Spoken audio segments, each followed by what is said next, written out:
In the heart of South America, nestled high in the Andes Mountains, lies a testament to human ingenuity and resilience. You probably heard of it. We'll zoom in a bit. And if you haven't, well, get ready to be amazed. This is the lost city of Machu Picchu. For centuries, it lay hidden in the mists of time, shrouded in mystery and legend. But how did such a magnificent site remain lost for so long, especially since it was built by one of the largest empires in pre-Columbian America? To understand how the world was captivated by this hidden gem, we must first turn our attention to the Spanish conquistadors, who arrived in South America in the 16th century. Conquerors were eager to claim new lands and riches for the Spanish crown. They ransacked the Inca Empire, leaving behind a legacy of destruction and cultural suppression. Despite their best efforts, however, one major piece of the Inca puzzle was missing. That's because the Inca left no written records of their settlements. So when the Spaniards arrived, they had no idea how vast the empire really was. They thought they had conquered it all. But little did they know, there was much more to discover. Machu Picchu was skillfully concealed in the rugged terrain of the Andes, camouflaged by dense vegetation and hidden from view. As the Spaniards scoured the region for gold and other treasures, they were completely unaware of the Incan city that lay before them. You see, during the Inca Empire, Machu Picchu served as a royal estate or a religious sanctuary, a place where the Inca nobility could escape and hide in times of war. With its strategic location and natural defenses, it was a perfect fortress. And this remains a mystery to Western scholars until an American explorer named Hiram Bingham stumbled upon it in 1911. But who was he? Hiram Bingham was a Yale historian and politician from Connecticut, became famous for rediscovering Machu Picchu, which is considered one of the most important archaeological finds of the 20th century. Now let us go back to the year 1911. Bingham was on an expedition in South America searching for the legendary lost city of the Incas. Although many people had claimed to have found Machu Picchu already, Bingham's search led him to the small town of Aguas Calientes at the base of the mountain. From there, he and his team set off up the mountain, determined to uncover history's secrets. To reach the summit, they had to trek through thick jungle. But what they didn't know was that the entrance to Machu Picchu was actually hidden by a wall of trees. Even though the city was right there, Bingham and his team were totally clueless. Suddenly, the guide stopped, looked at Bingham, and said, "Here we are." Bingham couldn't believe his eyes. Before him lay the majestic lost city of Machu Picchu, just like the Incas had described it. It was breathtaking. And here's the thing, according to historical accounts, Machu Picchu should have been destroyed. However, it was completely intact, frozen in time as if waiting to be rediscovered. Now, the guide who helped Bingham locate the city wasn't a professional archaeologist. He was just an 11-year-old local boy who had been helping out his father, Melchor Artiga, a local farmer. While working the fields, Melchor noticed some ruins that seemed unusual. Curious, he decided to investigate. With the help of his son, he explored the area and eventually came across a temple in a narrow passageway. Together, they ventured further and suddenly realized they had stumbled upon the lost city of Machu Picchu.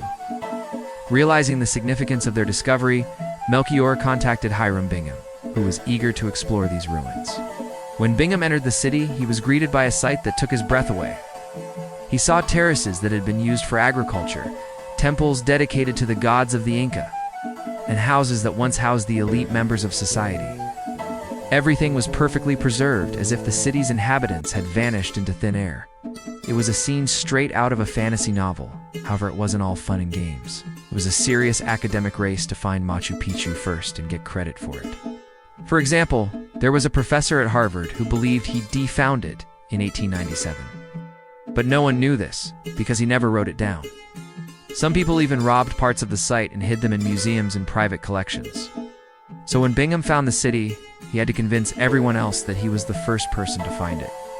After carefully exploring the city, Bingham decided to take notes on his findings and share them with the world. He filled his journal with detailed descriptions of the ruins, hoping to shed light on the mysteries of the past. On July 24, 1911, as he stood amidst the ancient stones, he scribbled, "Would anyone believe what we had found?" His words echoed the sentiment of awe and disbelief that had washed over him. In those moments, he knew he had stumbled upon something extraordinary. Bingham continued to write, describing the towering mountains that seemed to guard the valley, the lush vegetation that blanketed the ruins, and the sense of tranquility that pervaded the air. He documented the intricate stonework, the remnants of temples and palaces, and the agricultural terraces that spoke of the Incas' mastery over their environment. It was as if he were weaving a tapestry of words, painting a picture so vivid that readers could almost hear the whispers of the past. News of Bingham's discovery spread like wildfire, capturing the imagination of people around the globe. Explorers, historians, and archaeologists rushed to Peru, eager to witness the lost city for themselves. Soon, Machu Picchu became a sensation, drawing tourists from all corners of the world. As visitors flocked to the site, the Peruvian government took swift action to protect this invaluable treasure. On June 2, 1983, Machu Picchu was declared a World Heritage Site, ensuring its preservation for future generations. But why did UNESCO declare Machu Picchu a World Heritage Site? Well, it was due to several factors. First and foremost, its historical significance. Machu Picchu was a key part of the Inca Empire, and discovering it gave us insight into their culture and achievements. Second, its architectural brilliance. The way the Inca built Machu Picchu, fitting huge stones together without mortar, was a marvel of engineering. Finally, its mysterious origins.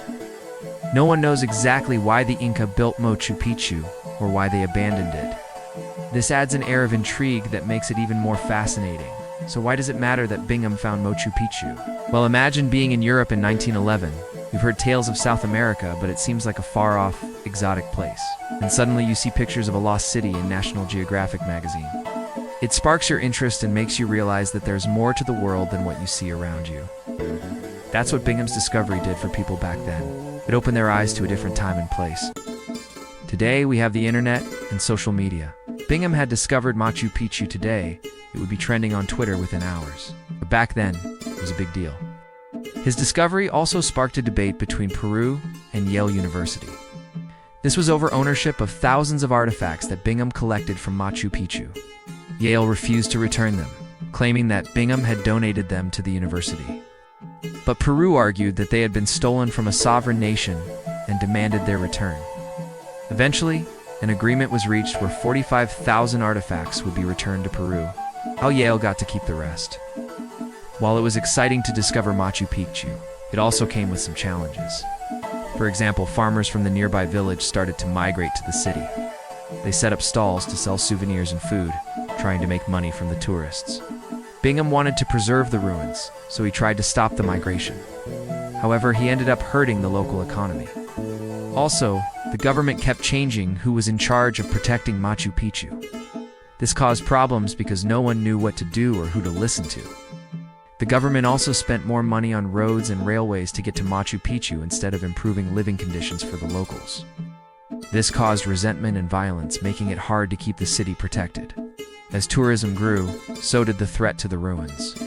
When Bingham found Machu Picchu, there were barely any visitors.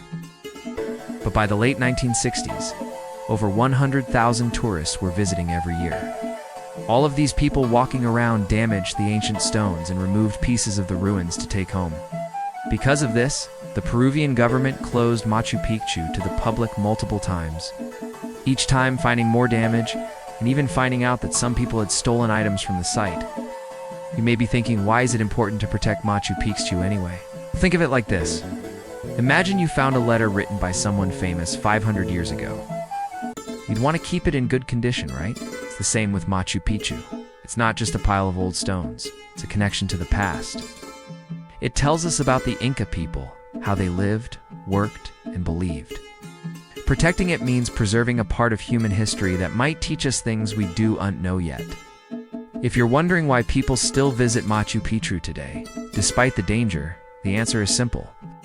It's a reminder of what we're capable of. The Inca people built Machu Picchu around 1450, over 500 years ago.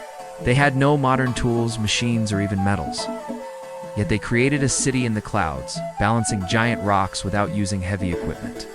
It's a testament to human creativity and problem-solving skills. Machu Picchu is more than just a tourist destination. It's a lesson in resourcefulness and determination. It reminds us that, with enough effort and imagination, we can accomplish anything. The allure of Machu Picchu lies in its ability to transport us to another time. As we explore the ancient ruins, we can't help but wonder about the lives of the Inca people, their customs, traditions, and beliefs. It's like stepping into a time capsule and connecting with our ancestors on a deeper level. And here's another reason. Machu Picchu is surrounded by stunning natural beauty. Nestled amidst the Andes Mountains, this hidden city is truly a sight to behold. The surrounding peaks, lush vegetation, and cascading waterfalls create an atmosphere of tranquility and wonder. It's like being on top of the world. We've come full circle to answer the question posed at the beginning. The Incan Empire didn't disappear. Its story was silenced by the conquistadors. But sites like Machu Picchu have allowed us to remember and learn from one of the most advanced cultures in history.